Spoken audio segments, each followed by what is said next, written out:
जय हिंद दोस्तों, welcome to Sudhir GS academy 88। Sudhir GS academy 88 के इस प्लेटफॉर्म पर आप सभी साथियों का स्वागत है। साथियों, जैसा कि आप सभी को भी पता होगा कि YouTube पे, इंस्टा पे और भी जो सोशल मीडिया के प्लेटफॉर्म हैं उस पर एक खबर तेजी से वायरल हो रही है। इस पर इसकी सच्चाई क्या है और इसके अफवाह क्या है, इसको लेकर सुधीर जीएस एकेडमी आपके लिए तत्पर है। साथियों, आज का हमारे ये जो डायग्राम पर लिखा गया है कि अफवाह वर्सेस सच्चाई, टीजीटी में बदलाव नहीं, 50% नियम किस पर लागू। साथियों, तो मैं बता दूं कि ये जो 50% नियम आया है, ये जो नियमावली में जो संशोधन हुआ है एनसीटीई के माध्यम से, वो स्पेशली टीजीटी के लिए नहीं है। ये जो संशोधन हुए हैं ये स्पेशली किसके लिए हैं? यूपीएलटी ग्रेड के लिए। किसके लिए? यूपीएलटी ग्रेड के लिए ये संशोधन हुआ है। इसमें मैं आप सभी को दिखा दे रहा हूं, प्रूफ दे रहा हूं मैं आपको। देखिए दोस्तों, ये जो नियमावली आई है एनसीटीई के द्वारा, इसको मैं आपको दिखा दे रहा हूं। इसमें देखिए क्या चीजें लिखी गई हैं। स्पेशली उत्तर प्रदेश अधीनस्थ शिक्षा प्रशिक्षित स्नातक श्रेणी, आपको पता है प्रशिक्षित स्नातक श्रेणी किसको कहते हैं? ये स्पेशली टीजीटी वालों को कहते हैं। किसको? टीजीटी को हम प्रशिक्षित स्नातक श्रेणी। क्या कह रहा है? उत्तर प्रदेश अधीनस्थ शिक्षा प्रशिक्षित स्नातक श्रेणी सेवा सप्तम संशोधन अधिनियम सन 2026। ठीक है, ये क्या है? सप्तम संशोधन नियम क्या है? ये जो नियमावली है 2026 की आई हुई है। इसमें देखिए क्या चीजें कही गई हैं। क्या इसमें स्तंभ 2 में इसमें लिखा गया है, निःशुल्क और अनिवार्य बाल शिक्षा का अधिकार अधिनियम सन 2009 एवं एनसीटीई अधिनियम यथा संशोधित 2014 के अनुसार संशोधित नियमावली सन 2024 के स्थान पर संशोधित प्रस्ताव। अर्थात ये जो प्रस्ताव आया है इसमें संशोधन किया गया किसको लेकर? यूपीएलटी ग्रेड को लेकर, ना कि टीजीटी को लेकर। इसमें देखिए जो विषय हैं आपके, ये जो विषय हैं सहायक अध्यापक अर्थात टीजीटी सहायक अध्यापक पुरुष महिला वर्ग के लिए, सामाजिक विज्ञान में पहले से जो विषय थे अब भी वही है, ऐसा कुछ नहीं इसमें कुछ चेंज हुआ है।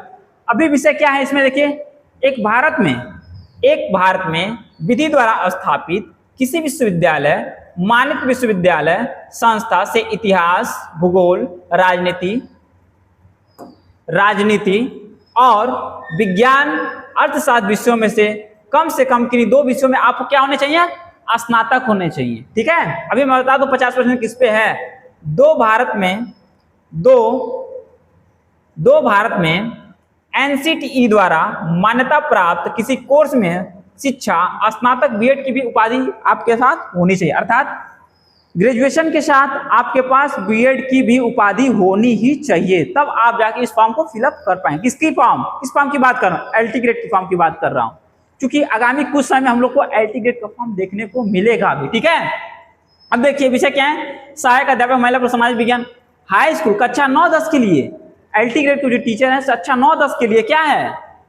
भारत में विधि द्वारा स्थापित किसी विश्वविद्यालय, मान्यता विश्वविद्यालय संस्था से भूगोल, राजनीतिक विज्ञान, अर्थशास्त्र विषयों में से कम किन्हीं 2 विषयों में 50% अंकों सहित अथवा स्नातक अथवा स्नातकोत्तर की उपाधि भारत में एनसीटीई द्वारा मान्यता प्राप्त किसी कोर्स में स्नातक बीएड की भी उपाधि आपके पास होनी चाहिए। ये लाइन क्या कहना चाह रही है? देखिए, यदि आप भारत के किसी भी विश्वविद्यालय से स्नातक किए हैं और आप उसमें कितना % पाए हैं? 50%। 50% अगर आप पाए हैं तो आप इस फॉर्म को फिलअप कर सकते हैं। लेकिन आप डरिए नहीं, यदि आपका 45% भी है, आपका 47, 48, 49% भी है, तो भी इसमें प्रावधान किए गए हैं। प्रावधान ये है, यदि आपके पास स्नातकोत्तर की उपाधि हो, अर्थात आप पीजी किए हो, एमए किए हो, एमएससी किए हो, एमकॉम किए हो, तब भी आप इस फॉर्म को फिल कर पाएंगे। आप इस फॉर्म को भले ही आपका ग्रेजुएशन में 50% है, नो मैटर, डजंट मैटर, ये मैटर नहीं करता है। आपके पास यदि स्नातकोत्तर की उपाधि है आपके पास पीजी, आप पीजी किए हैं तो आप इस फॉर्म को फिल कर सकते हैं।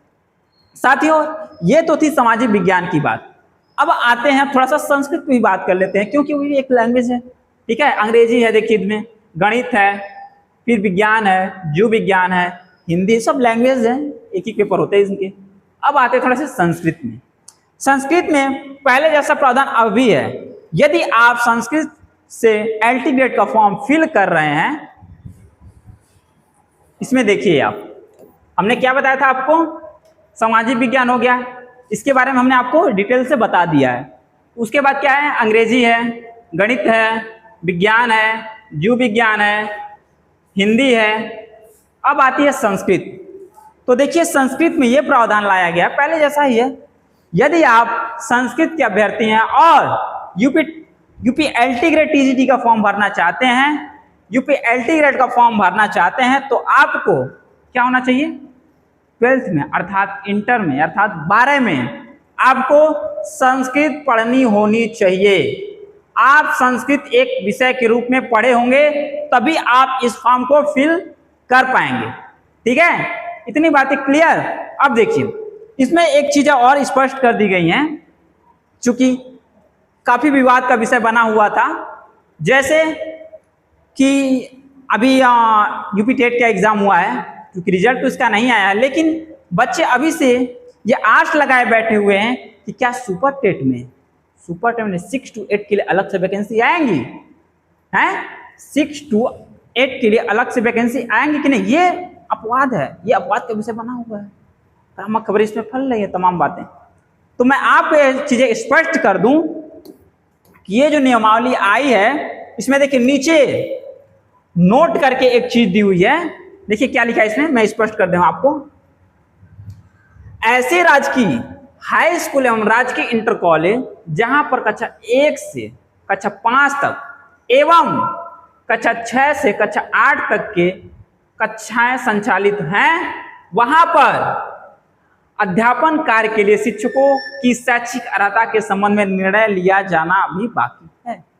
यानी कि इनडायरेक्ट रूप से आयोग आपको बताना चाहता है कि आगामी कुछ दिनों में आपको यूपी PRT की भी वैकेंसी देखिए, में यूपी सुपर टेट का वैकेंसी तो आने ही आनी है, जिसमें आपको PRT की वैकेंसी अलग से, चूंकि इसका अधियाचन शिक्षा सेवा चयन आयोग को लमसम 11,000 भेज देंगे शहरी क्षेत्रों के लिए, ठीक है। उसके बाद आपको देखिए, अब आपको 6 to 8 के लिए भी वैकेंसी देखने को मिलेगी। तो ये खुशी की बात है, बीएड अभ्यर्थियों के लिए ये खुशी की बात है कि आपके लिए सरकार इस बार क्या कर रही है, 6 to 8 के लिए भी वैकेंसी निकालने जा रही है।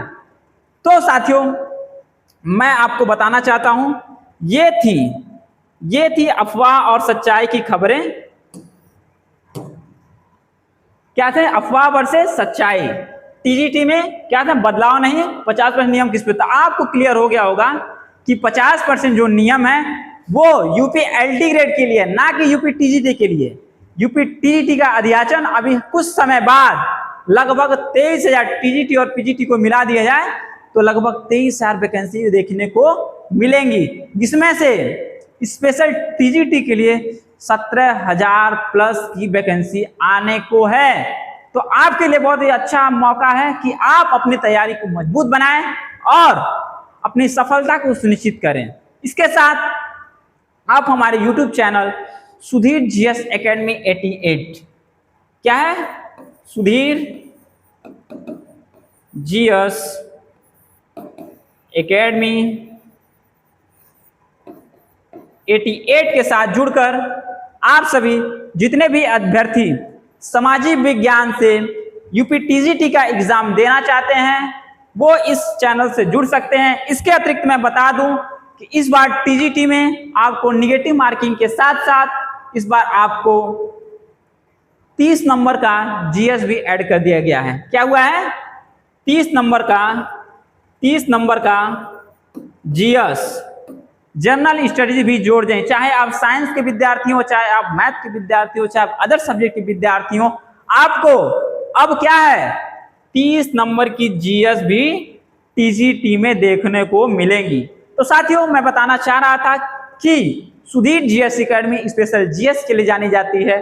तो आप सभी इस चैनल से जुड़कर अपनी तैयारी को सुनिश्चित बनाएं। इसी के साथ जय हिंद।